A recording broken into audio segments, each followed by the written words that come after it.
Okay, so you have your 2019 budget. The president says he signed it. Yes, he did yesterday, but says it's not workable. It will continue to engage the new National Assembly, the leadership of the new National Assembly. He says there'll be a supplementary budget.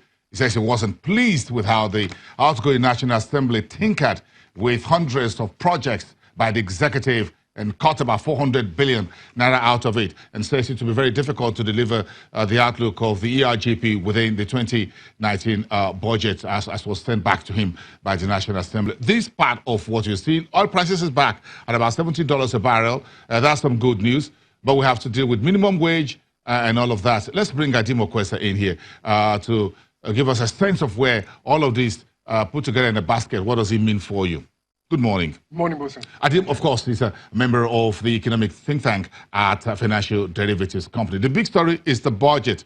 What's in it for you folks? You yourself and your team yesterday, as soon as the president signs it.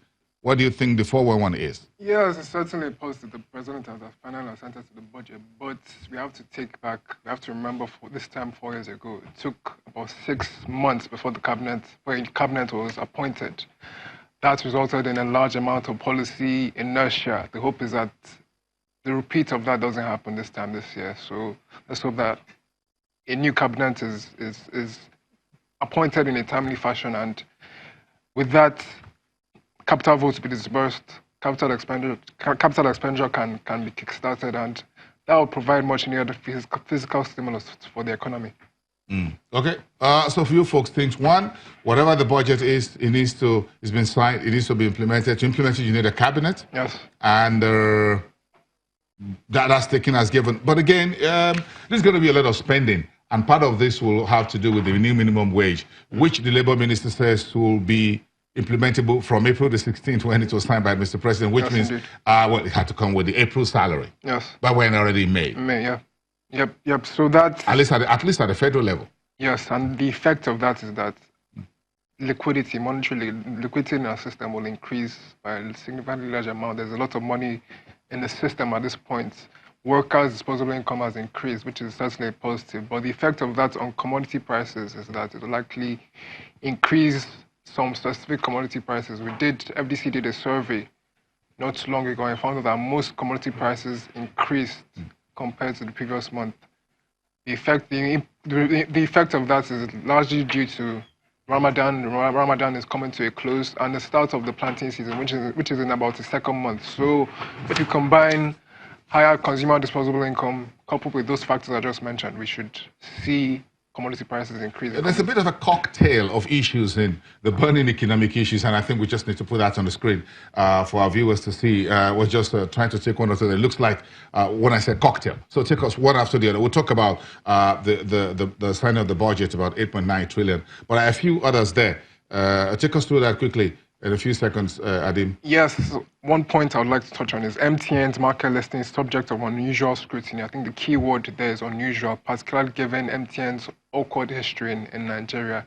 I think it would be fair to say that whether or not the regulator's justification was rational or not, this matter could have been handled in a more judicious way, in a way that is less public and less potentially damaging to Nigeria's standing as a foreign investment destination, because there are lots of components to this issue, but I think the critical component is FDI prospects.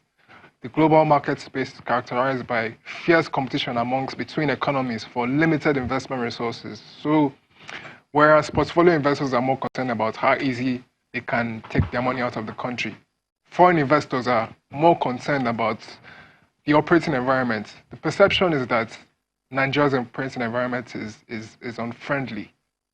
And we need to work on that. Of course. Okay. So I'm sure it's an ongoing, it's a developing story and all of that. But I'm interested in one very quick issue before we lose that on time. We had about a minute or two about milk production in Nigeria. If we just touch on that because agriculture is still one big story here. Yes, milk production.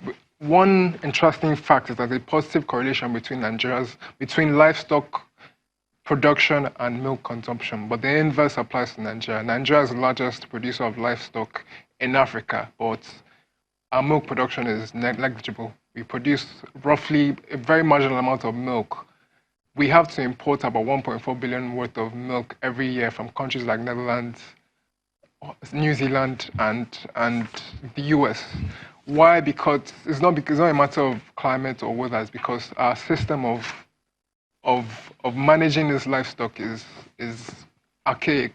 To be honest with you, we need to implement a more modern system of managing our livestock, because quite frankly our lactating cows are low yielding cows. We don't produce enough milk compared to the likes of other African countries like Kenya and Ethiopia, which are known for their milk production. So we need to take a look into that, because $1.4 billion a year is a quite a high amount, and all the factors are on ground. We have the land, we have our cows, so we can be notable producer of milk. Just mechanize them a little bit. Exactly. And treat the animals perhaps a little bit better. That is I understand that we don't take good care of our cows. We drive them too hard. They walk hundreds and hundreds of kilometers. That is why they are low yielding. They are low yielding. Yes. We need to treat animals with some respect and some care if they want to give us. We want to get the best out of them. Of course. Thank you. Thank you. Okay. I need more questions from Financial Derivatives Company.